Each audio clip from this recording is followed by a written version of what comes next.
Good evening, good morning, good afternoon, wherever you are in the world. Welcome back to a new episode of Social Convos. I'm your host, Diego, together with my co host, Jean-Luc. Jean-Luc, how are you doing? I'm doing great. It's an awesome time of the year, as always. Just had a little bit of fun, and I'm excited for today's guest. But before we go into today's guest, a quick announcement. Don't forget to like and subscribe to our YouTube channel, youtube.com/at Confoes. We're also on Instagram at Confoes. And subscribe to our newsletter at confoes.substack.com for some goodies into your inbox. And also, if you want to support the show in any way, we also have a link that you can scan. If you're not watching the video, you can also go to pay.conpost.com and support us through there. With that being said, Jean-Luc, what are we talking about today and who is joining us in that conversation? So today we might, because we always like to go into a little bit more detail about our guests. But we're going to talk a lot about small businesses and also different kind of ways to support others. I think that's the main way I would like to describe our guest for today. Because saying like, yeah, nonprofit supporting crowdfunding, it doesn't do our guests justice. To give you a small example of like what I find so remarkable is um, we always have guests for the social media conference in Suriname. And the guests this year were a little different because three or four of our speakers decided together that they're not just going to come to Suriname to be a speaker at our conference. They were actually going to fundraise money in the US for a good cause here in Suriname. And it's not common for speakers to come to a conference and say like, oh, by the way, we're also doing a project for your community. And one of the ringleaders for this crowdfunding or this fundraising campaign was our guest for today, Sara Munro. And I'm not sure if I'm allowed to say like how much of the target, because the target was met, by the way. Not only did they fundraise for a children's center in Suriname, they also met the target. But she was the one that brought in the most money for the campaign. So without further ado, welcome, Sarah. Thank you so much. And I appreciate you saying that. It's volunteering and fundraising is really the opportunity to do it is a gift to me. So, of course, when we're being hosted, so generously hosted by you and your country, of course, we had to bring some gifts. Just as you were giving us some gifts. So it was a great experience being able to do it. And yes, I am happy to say, because my fellow speakers, Julie Riley, Doreen Morin Van Dam. Why are the names? And Carlin, we raised $2,000. And so some of that money went to children's home in Paramaribo, and we were able to meet the goal that they had told us that it would take to replace some flooring. And in the meantime, their very industrious volunteers got a lot of materials donated.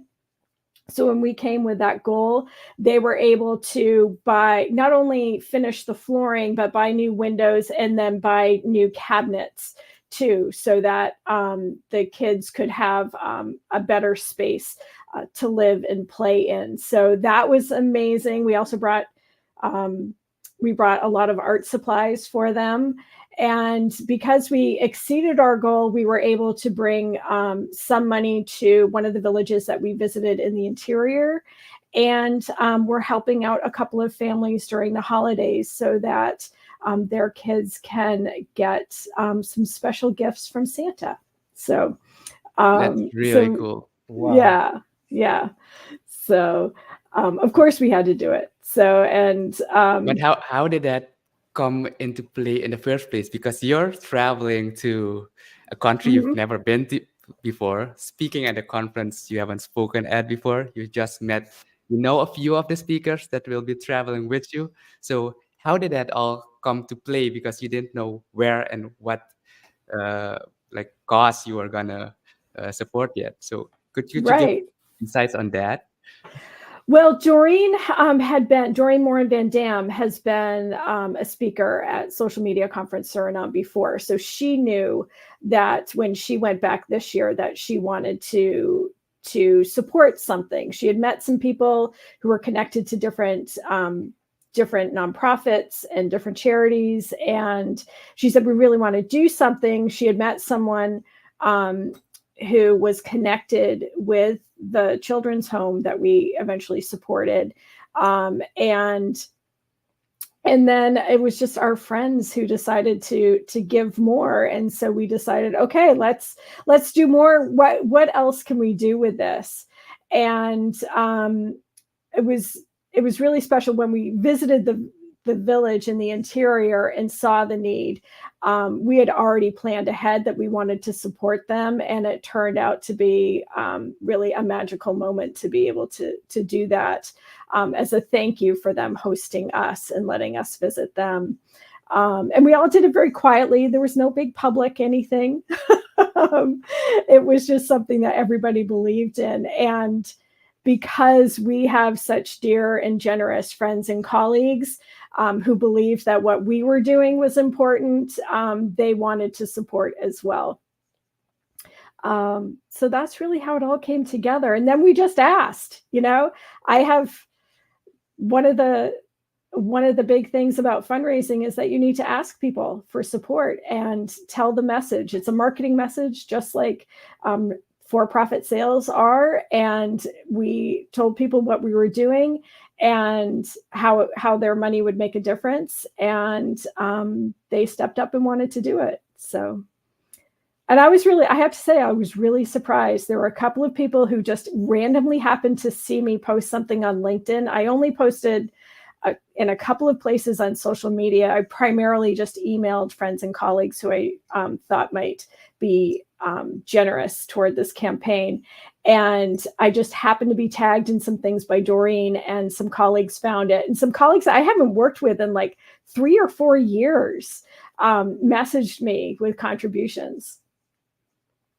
That's So, amazing. I mean that's and from somebody who has done a couple of crowdfunding campaigns as well, it's always interesting because it sometimes comes from the places that you least expected or you didn't realize, like, oh, they would be interested in it as well. And I think a lot has to do as well with the trust. Like you mentioned, like these are people who are like, hey, I would trust Sarah with that. I know for a fact that she would make good use of it.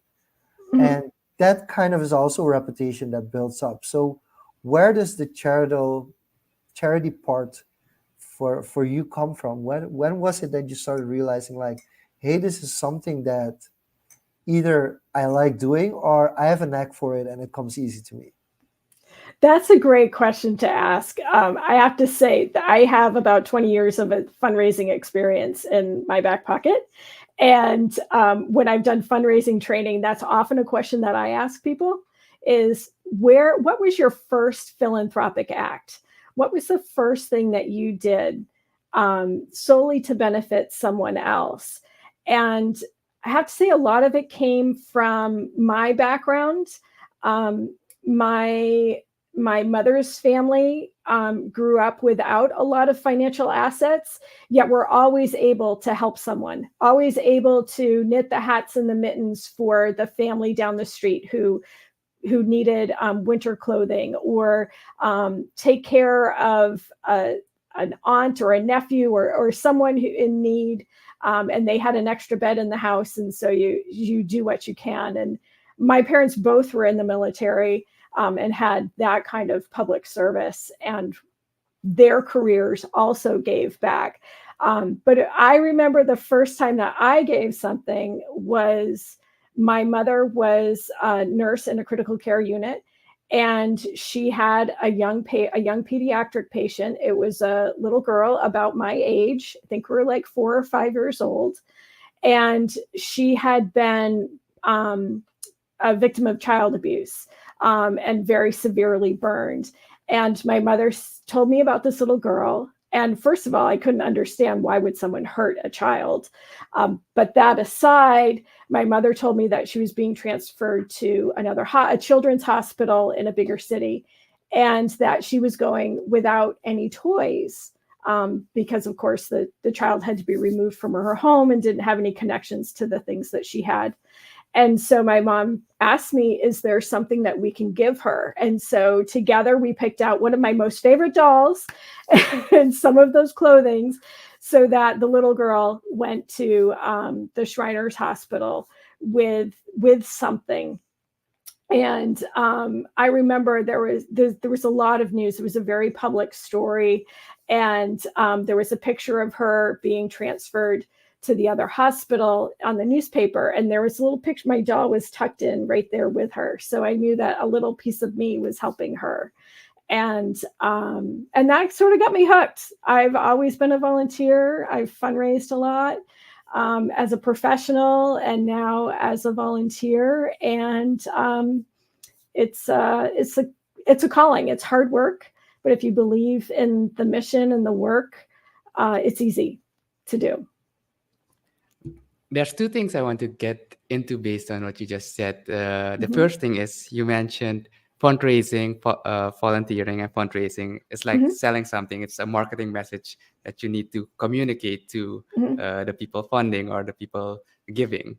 So how would you differentiate that, or what's the biggest, I'd say, obstacle or challenge compared to a traditional sales or a traditional marketing, if you're talking about volunteering and fundraising? Sure.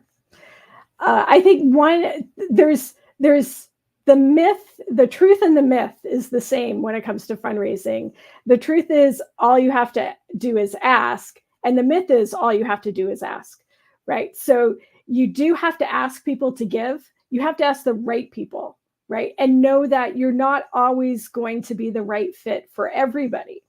I've had executive directors, board members, development chairs say to me, we're leaving money on the table, or these people should be giving to us just because we are who we are.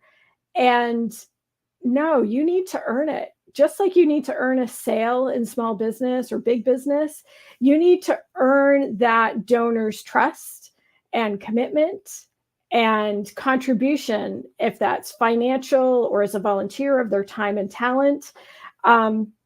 You have to earn that, and you have to earn it every year by doing the good work, by following through on what you say you're going to do, and to report back to people and let them know what's happening and how their gift made a difference, whether that is $2 or $200,000, how they matter to you as an organization. I have a great story about these little gifts that I just mentioned. I worked in community health, and where I worked, we had a sliding fee scale for care. So if you were a lower income person, you didn't pay for your care, or there was maybe a $5 or a $10 copay. And we had some grateful patients who came to us occasionally, and they would say, I can pay a little more today, and I'd like to give a little more today. And the way our fee structure works and all the regulations that have in healthcare is we can't take that extra money as payment, but we can take that extra money as a gift. And so the checkout staff at the clinics loved it when this happened, because they would call me down. They would say, hold on a moment, I need to get someone for that. And so I would come down and meet the patient and explain how that extra money made them a donor. They're now contributing to this whole place, and that they're making a difference. They're now a philanthropist by giving those $2. And I swear all of us were crying by the end of the conversation. Wow. Yeah. Yeah. That's what makes fundraising. That's what makes the long days. I have to say, I never worked harder or longer than I did when I worked in fundraising. But I really believed in what I do. And now if I work in any fundraising, some of my clients are nonprofits and I do work on their fundraising campaigns, but I have to believe in the cause before I will take on that contract or take on that work, because it's too hard to do otherwise. It's too many moving parts. It's hard to take the no's. You get far more no's than you get yeses. But it's really worth it when you get the right people behind you, and then they will advocate for you.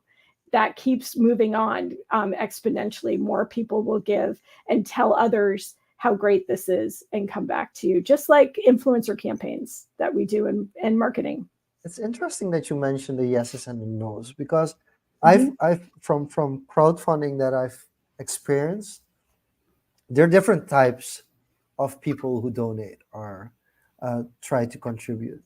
And Mhm. I've noticed, and please, you can debunk this for me if I'm wrong, or you can explain a little bit more if it sounds familiar. But you have a couple of people that they donate and they, like you mentioned, they expect the follow-up, as in, hey, Mhm. please tell us how it went and what the money was used for and what the response was. Then you also have another group who just at that moment felt they had some money to spare for a good cause. And Mhm.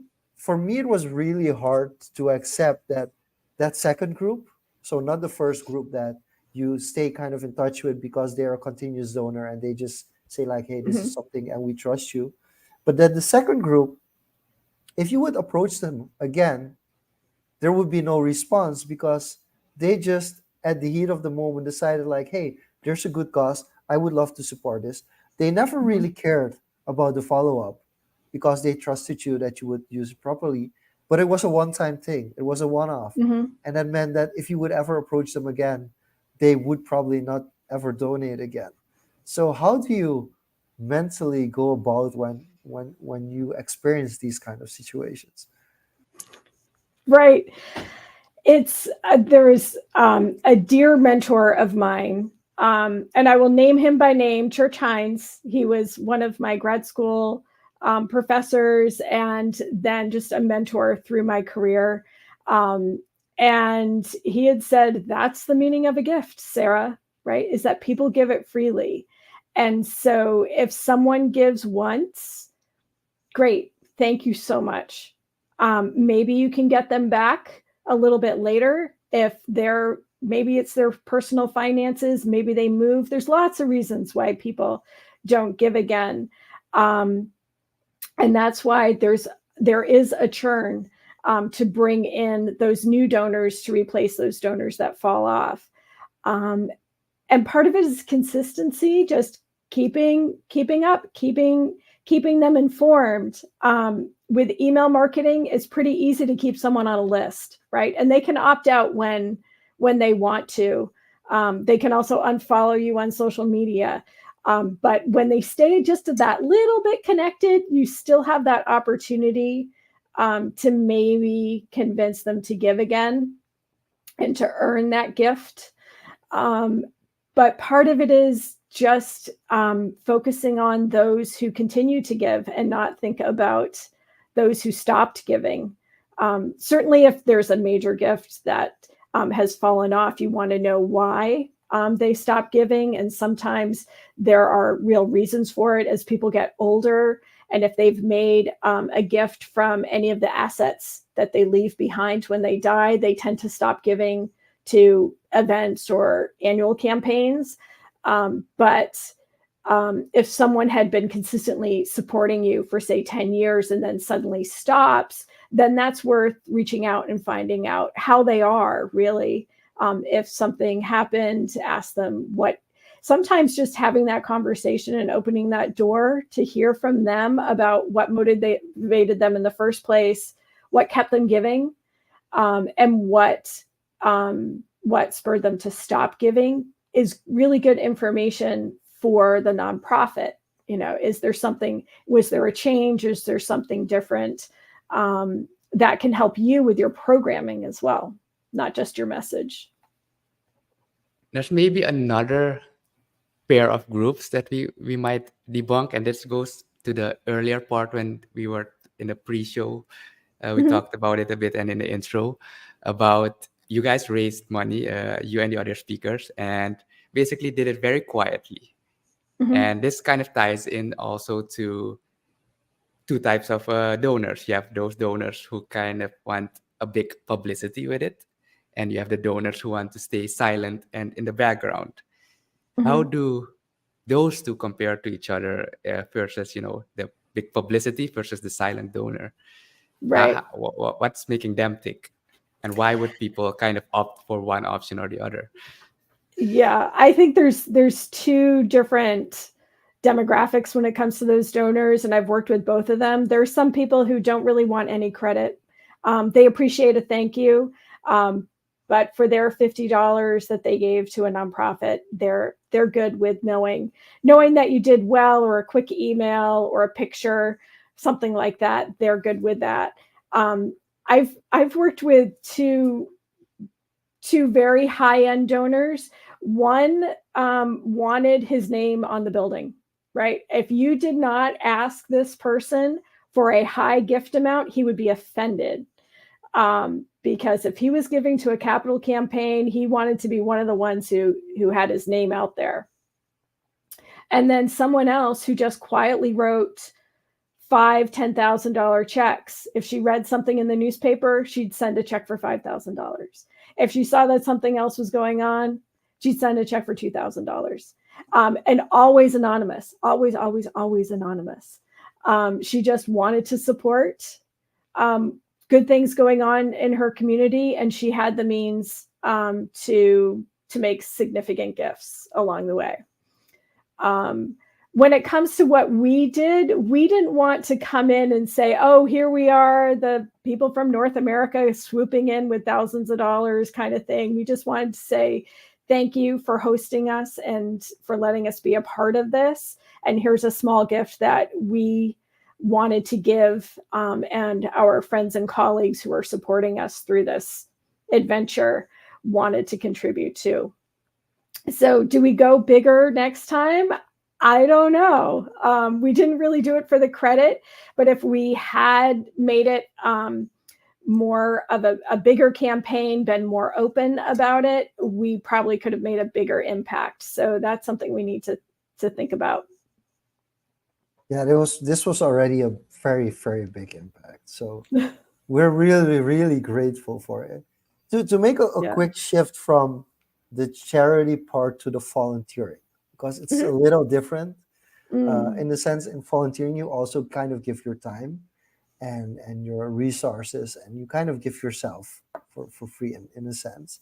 But what are some of the misconceptions that people often have when it comes to volunteering from your perspective? Part of it is, so you're asking someone who led a volunteer organization for 4 years. I don't think you know this about me, Jean-Luc, actually. I've heard things, but you've heard little things. For clarifying this. Yeah. So there is an organization called the Junior League in the United States.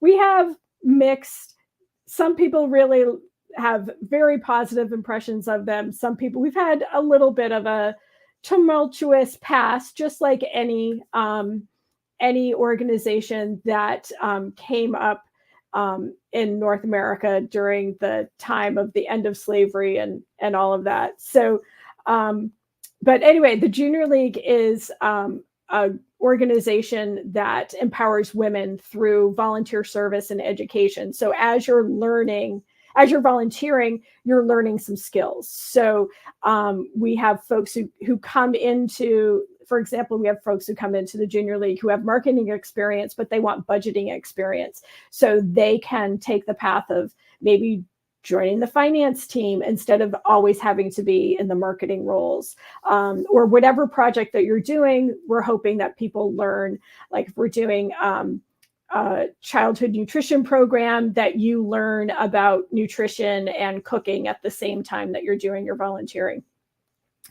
And so with one piece of volunteering, some people feel that they have all the answers and they're going to swoop in and save the day, right? Be that savior for the community with all of the ideas and the energy and perhaps the finances that they have to solve problems.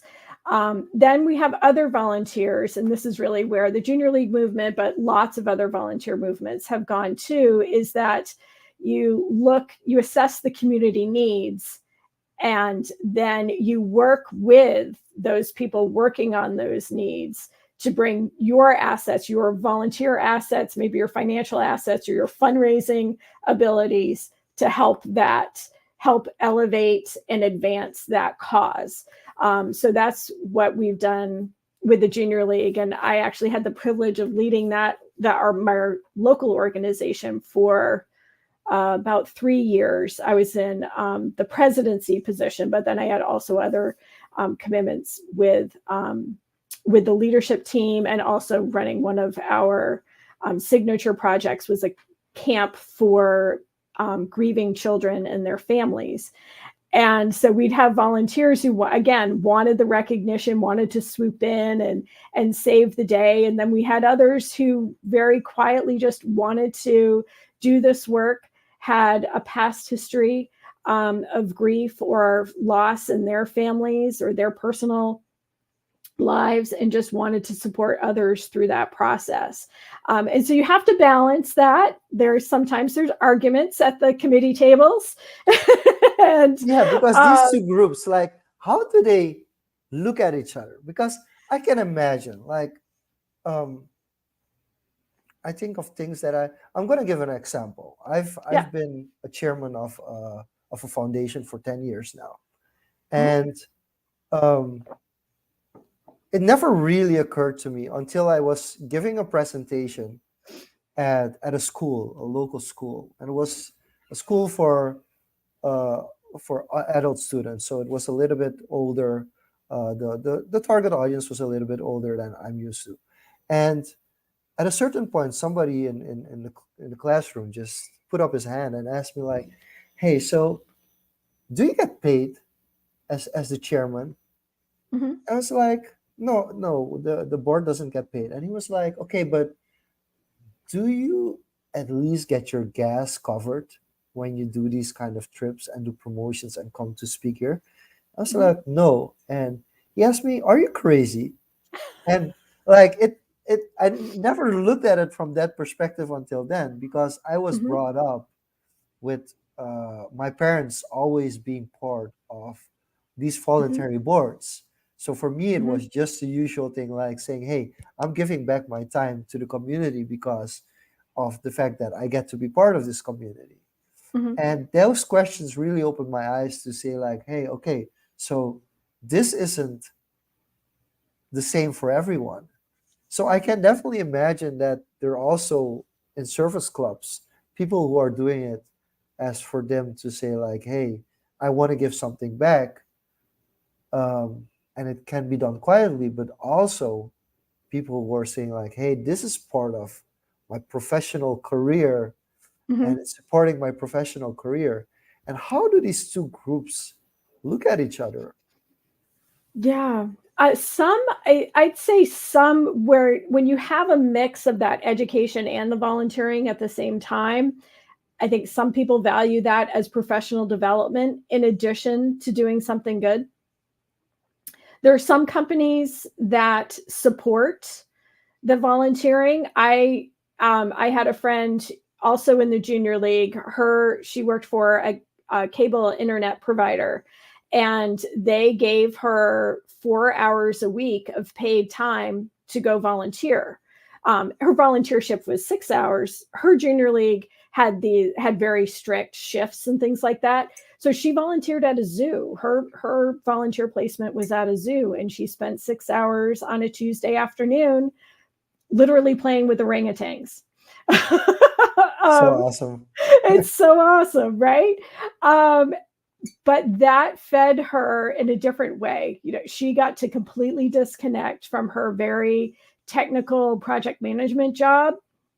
And the company recognized that the community needs volunteers, and they also can recruit great staff members who are just dedicated to a charity as they are to their work, and giving them that time to reset, refresh, give back makes them more productive employees too. So there's that little selfish piece as well.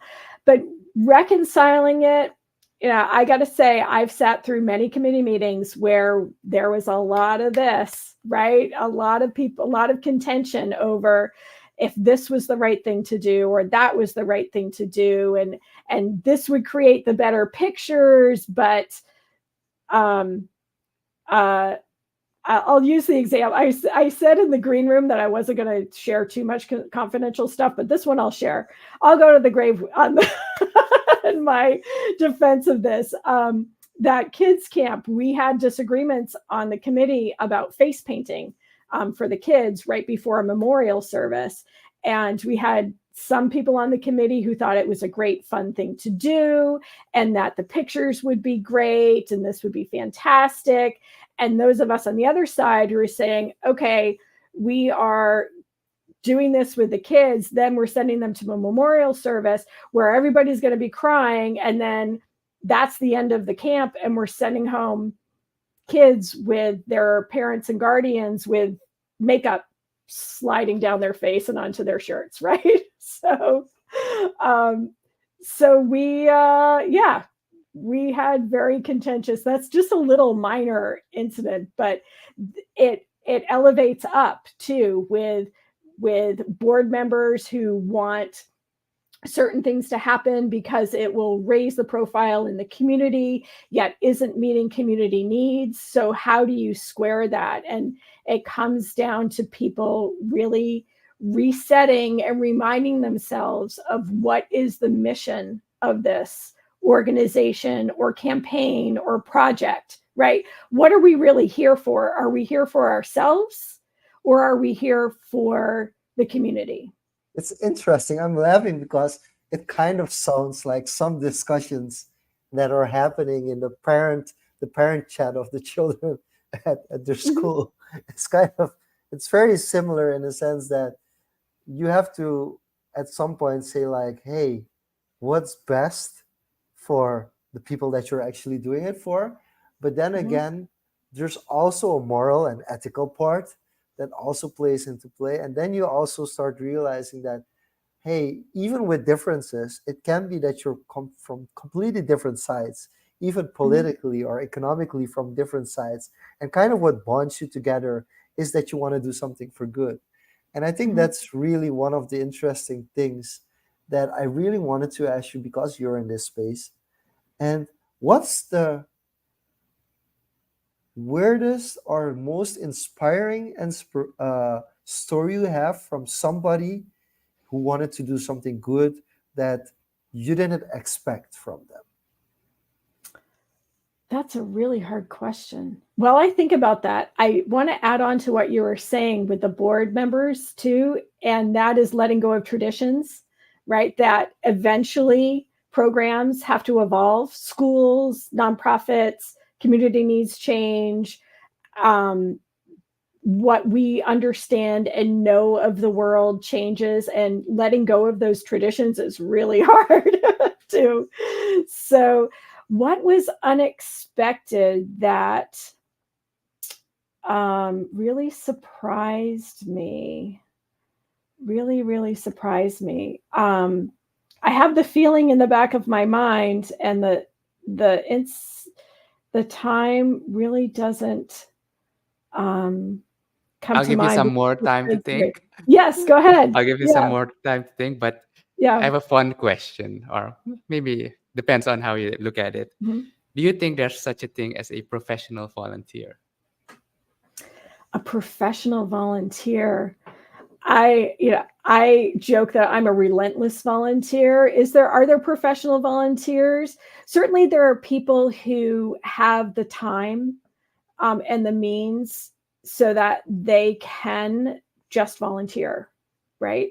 Um, at the time that I was volunteering 10 to 20 hours a week, and I made the least amount of money that I ever had in my career. But it filled me up. So people, it all depends on what that motivation is and what fuels their volunteerism, that they keep going. And so some people, it's routine, it's part of their habit, and they build their life around it. And they may have a full-time job, they may not. If that's a professional volunteer, I guess maybe there are ones. There are actually. I'm going to jump in, giving you a little bit more extra time to think about that life-changing experience from a certain person. But actually, professional volunteers do exist, and it's often in bigger organizations where there's a volunteership role available. And believe it or not, there are these big multinationals that actually have vacancies for volunteers, professional volunteers. And these are, for instance, not always, Diego, but for instance, you have an expat who is working for a big corporation, and his wife joins along, and the children go to school, and the wife, who is actually has skills, it could be the other way around as well. It's a woman who gets is a director or a CEO of a big company gets appointed somewhere, and the husband is sitting there at home, and while the children are at school, is like, hey, I need to do something. And that's also one of the reasons, like, hey, they don't necessarily need the money because their partner is a very successful business person or has a very successful position within the firm. So it's not a monetary reason. They don't need the finances for it. So that allows them to also volunteer for another organization. And that's also kind of a professional volunteer if that person continues on doing that and makes a career of being volunteer for big corporations all around the world because their partner travels a lot or has to go to different countries to fill in different positions. So there is actually a career path for a professional volunteer as well. Right. So, okay, so I've thought of the story. It's one of the community health stories. We had there were many physicians who supported the health center where I worked when it was still just a consortium of volunteers. And so we had one physician who I had known through other work before I got into community health. I worked in public policy. So I'd known this person for years and found out that they had made a gift at a level that was a naming opportunity. This was a building campaign. And so, different levels of gifts got different types of recognition. And if you gave at a certain level, you could name something in the building. And he'd always wanted to be anonymous. And I was ordering the plaques for the doors and things like that, the recognition signage that we were putting up in the building. And I asked my boss if I could just give him one last chance. If there was something that he wanted to do that we could do to recognize his gift. And so I called him up. And he's like, Sarah, I've said over and over, I want this to be anonymous. And I said, okay, I just wanted to give you one last chance. If you and your wife, who've done so much for the community, wanted recognition, or how about there's someone else? And immediately he said, yes, I want you to name it after this physician who really started the movement of community health in our city. And he's since passed. His name, he's actually a really well-known researcher too, Charlie Houston. And I got to walk Charlie through the newly renovated clinic. He thought it was great. He would stop in occasionally and check to see how the progress was going on the construction with his little cane and his white sneakers because his eyesight was fading and he needed white shoes to see where he was stepping. right? And we turned the corner, and I said, I want to show you this room, especially because it was named after someone very special to us and to our community. And we both just started sobbing in the hallway because he was so moved. And he said, you have to tell me who did this. And I said, I can't tell you who did this. Wow. And so, yeah. And then I'd say about 6 years later, he called me up and he said, Sara, I'm dying. You have to tell me this. And so I called the donor or I bumped into the donor somewhere and I said, Charlie's saying this. And he's like, Sara, Charlie's been saying that for 5 years. But he said, if you finally want to tell him, you can tell him. And so we had some kind of dedication, and they were both there. And I had the chance to say, Charlie, I'd like you to introduce you to the donor who named the space after you. And they both had a great hug and just a wonderful connection. And they had both given to the place that they loved and wanted to see keep going. So yeah, that was a surprise. So That's a wonderful story. And it just goes to show that you can have different types of people who express their giving back in a certain way, and just recognizing someone else for their contributions who may not have the means to do it in that way. Right. So I want to steer as we reach we're ending the last part of the conversation. I want to go a bit more lighthearted and maybe give some things for people to think about. And you mentioned philanthropy in the beginning, when you mentioned these people give gifts and then now they're a philanthropist because you couldn't accept that as payment. So for people who aren't familiar with the term or just the concept of philanthropy, what is it and why is there so much buzz around it lately, especially nowadays with social media? It's funny, in the fundraising industry, we kind of joke that you have donor as you move up the ladder of amounts of giving that you give. You have donor, philanthropist, right? But I like to say that everybody's really a philanthropist. If you give back, I'm sure there's a Latin definition of philanthropy, of doing good for your fellow humans. But philanthropy really is what you make it in giving back.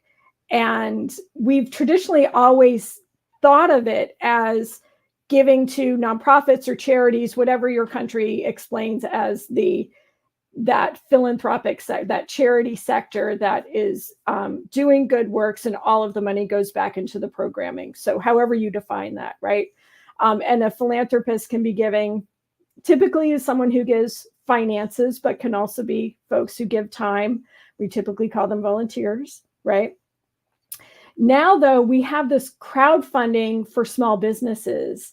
And so are those folks who are giving back philanthropists, those who give to a Kickstarter, if you're not getting anything back? Are you a philanthropist? I don't know. Maybe there is a new classification for those who donate to businesses, that those who give to creators. We have a lot of vehicles now where we can support a YouTuber that we've enjoyed their content, or someone on Instagram or TikTok or whatever. There's Tip Jar, there's Buy Me a Coffee, there's Patreon. You all use, what is it, pay.com something? Yeah. We made it ourselves. yeah, exactly. So, and that's fine. That's someone showing their appreciation for the content that you're putting out there. This podcast, a lot of creators, they're putting something out into the ether. And if someone appreciates that, learns from that, if that's a gift to them, then they can give back too. And do we call them philanthropists? We've always called them patrons, maybe. Patrons that have supported the creative economy. And I appreciate your question. And maybe it is time to redefine philanthropist in that way too. Thanks for sharing your insights. And yeah, there's a lot of platforms now offering ways for especially creators and crowdfunders to utilize. And then I want to go into my last question on nonprofits.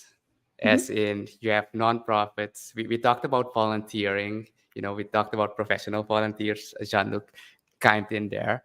And you also have nonprofits versus commercial businesses. When we're talking about fundraising, volunteering, the goal of a nonprofit is not to be as financially as successful as possible, but to have an impact in a certain industry, in a certain field. But there is I'd say, friction challenge about, nonprofits not reaching that potential because they lack the finances if they don't focus on the business side. So where is that balance for nonprofits, especially, to be run as a business versus be completely volunteer driven? Well, going back to that mentor that I talked about, Dr. Hines, I took his budgeting class. It was a public sector budgeting class, and he had a famous saying that was no margin, no mission. So meaning if you don't have a budget margin, if you aren't running in the black, then you can't fulfill your mission, right? Regardless of what industry you are in, if you can't run in the black, meaning that your balance sheet is not in deficit, that you are at least making as much as you are spending, that you can't go on, right? So I think it's a big myth that nonprofits can't be run like businesses, because you have to stay in business. You do have to meet your budget and not overspend. And I have worked at nonprofits that my executive director balances the budget by just increasing the fundraising line, which is really unfair to the fundraising team to have that pressure. Whereas we could change the business practices to make sure that we run a reasonable fundraising campaign that does move forward and increases, but doesn't increase at the expense of the staff and the donors, and that pressure and that urgency to give, when we could improve the business practice itself. So nonprofits do have to be run as a business. They are a business.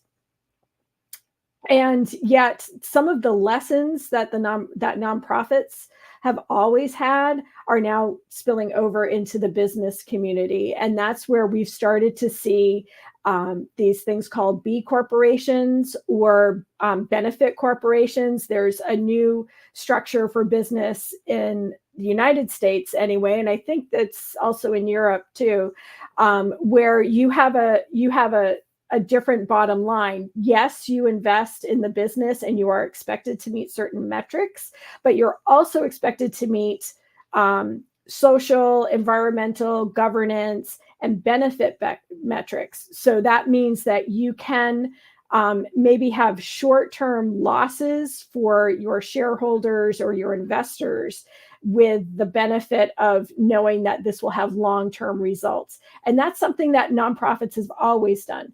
They've known that the work that's done today, yes, it serves people today, but it also has that benefit going forward in the community.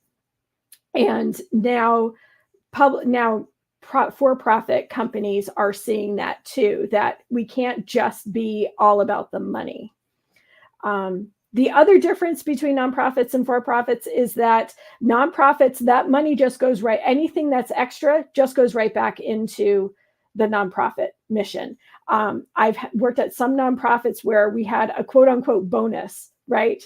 We got maybe $300, $400, $500. Our executive director really wanted it to be the value of one of your pay periods, to be that investment into your retirement fund. So our extra, any kind of bonus that we might have had would go into our retirement funds.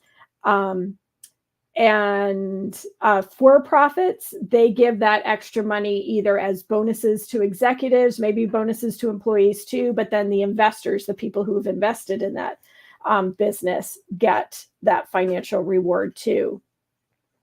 So unless there's some structure that reinvests, which hopefully if you have a for-profit business, you do reinvest in your business while you also pay out your investors. So did that answer your question? Yeah, I definitely. hope. I think support is definitely something we need to send to a lot of nonprofits. Like you Yeah. need to run it as a business because at the end of the day, you need to be operational if you want to have an impact. Right. This is And really, yeah. yeah, and I've talked to some people who, when I was in Suriname, you have a different nonprofit structure. I think how you can create a charity or a foundation is different in your country than it is in my country. If you are 500 class nonprofit, so we have 501c3s, we have 501cbs, we have all these different classifications for nonprofits, but there's a very regulated system that you have to have in place to be a nonprofit and to report out your earnings and to have a board of directors and have certain, even if you're a teeny tiny one that only manages, when I was president of the Junior League, our budget was $12,000 a year, right? We didn't even have to file formal tax forms, but we did have to say to the IRS, hey, this is who we are. This is how much money we're managing. And thank you very much. Right. But we had to have a board. We had to have certain pieces in place. We had to have articles of incorporation. We had to have different articles of incorporation and also standard operating procedures that we had to follow. And depending on your industry, some are much, like healthcare was much more highly regulated, just like any kind of hospital or medical practice was. Didn't matter that we were a nonprofit. And then others might have had less restrictions, like a membership organization, like a business membership organization was much less restricted than some other nonprofits that I've worked for. Yeah, I think it's interesting because we have a different structure because a lot of companies here are listed as foundations. And that's something that happened like tens of years ago and it kind of never changed, which shouldn't be the case, but it still happened. And also the reason why there was a tax benefit, of course, but also a reason why a lot of people held on to the foundation aspect is because, especially living in a developing country, it's like you are allowed to get funding from certain international organizations as a foundation, where you're not allowed to apply for the same kind of funding if you are similar to an LLC in the US, for instance. So I think there was some benefit there as well, why there was a big kind of a lot of Surinamese nonprofits that were actually for profits, and it's kind of changing now finally. Diego, I honestly want to do a couple of over unders. So Sarah, we're coming to the end of the social convos, but we want to close off with overrated, underrated, where we ask you a couple of questions, whether or not you feel they are overrated, underrated, or maybe properly rated. So I'm going to give Diego some time to prep his overrated, underrated ones. But I want to start off with GoFundMe. GoFundMe, is it underrated or overrated? I think it is sadly underrated for the reasons that might surprise you, is that I think it's great for people to use for different charities or different aspects of life. Like, say I wanted to start a GoFundMe to support my next trip to Social Media Conference Suriname, right? And I know that friends would contribute to that, and maybe a broader audience might contribute to it, and you get more visibility for that. Sadly, at least in North America, so many people use it for emergencies. Like someone has health insurance debt and they need they need to cover their medical bills, and they use GoFundMe. I think GoFundMe is a fantastic vehicle for that, but I'm really sad that people have to do that you can go bankrupt in America because you can't pay your medical bills and you need the support of your community. And at the same time, I think it's great that community members come around and support people for that. So I think it's a great tool. Like you don't have to use GoFundMe, right? You get the visibility by being on GoFundMe, but you can use any payment system. When we did our fundraising for the children's home, we just used our Venmo accounts. People just Venmo'd us and then trusted us that we would get the dollars to where they were supposed to go. So. Awesome. Okay, I'm gonna keep it fun. Camping, underrated or overrated? Camping. Oh, you're asking the wrong person about camping. If I can have a pillow and a bathroom, I'm all about camping. But if I am, not that comfortable, I'm happy to do a day trip and then go back to a bed. So overrated. Well, it all depends on who you are. I have friends who love going out and not showering and being in the desert for 10 days. I'm not that and waking person. up with a sore back. Yes, Yeah. I'm not that person. Okay. We actually spoke so much about charity and volunteering that we didn't even get into the small businesses. So I'm gonna do a business-related question. Sure. Scaling your business, overrated or underrated? Right now I would say overrated, mostly because I have been working with small businesses, sole proprietors and small businesses. And I'd say if scaling isn't what you want for your business, then you don't have to do it. Right? We don't have to have this constant churn, that constant push and hustle to make money, get employees, keep moving up and up and up and up and up, right? If you have built a business that works for your life, that works for your family, that works for where you are now and where you want to be, then that's great. And there's nothing wrong with not being constantly pushing forward to that next level of what dominant culture has defined as success, right? And what does that actually mean? So, and I point to some of the statistics that, probably 98% of businesses around the world are less than 10 people. It's only 2% that are the big businesses. And when I say big businesses, I mean hundreds, thousands of employees, not dozens of employees. That's a staggering statistic. Okay, last one for me. Going live on social media, underrated or overrated? I think it's fun. So what is that? Underrated? I think it's a lot of fun. I spent a couple of years live streaming with a live show called Social Chatter and loved doing it. In fact, I did a live this morning with Doreen. And it's great having these conversations and being spontaneous and just putting yourself out there and sharing your thoughts with the world. And it's a great way to do it.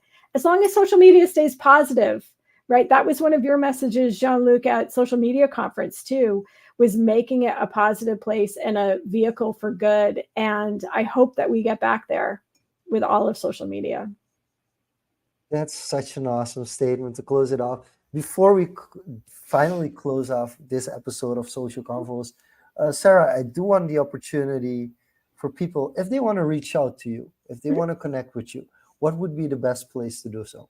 Sure. It's right by my name there. Across social media, I'm at Sara Munro VT. And just reach out, just message me, and I'm happy to connect. Awesome. So the VT stands for Vermont? It stands for Vermont, yes. So if I move, it's going to be a real problem. Well, the SR stands for Suriname as well. Right. So I have the same problem if I move. Have to Diego, feel commit. free. Yeah, feel free to close it off, Diego. Now, with that being said, thank you so much, Sarah, for sharing with us your experience and also um, during the conference and today here on volunteering and nonprofits and fundraising in general. I think there's a lot of insights to be had, a lot of cool snippets we can forward to certain people or organizations, and we'll definitely share them with you as well. With that being said, this was another episode of Social Confoes. Don't forget to subscribe to our YouTube channel at youtube.com/confoes and also to our newsletter at confoes.substack.com. With that being said, Sean-Luc, roll us out. This was Social Confoes. Thank you so much for tuning in. We love to see you back next week. Same place, same time. Bye bye.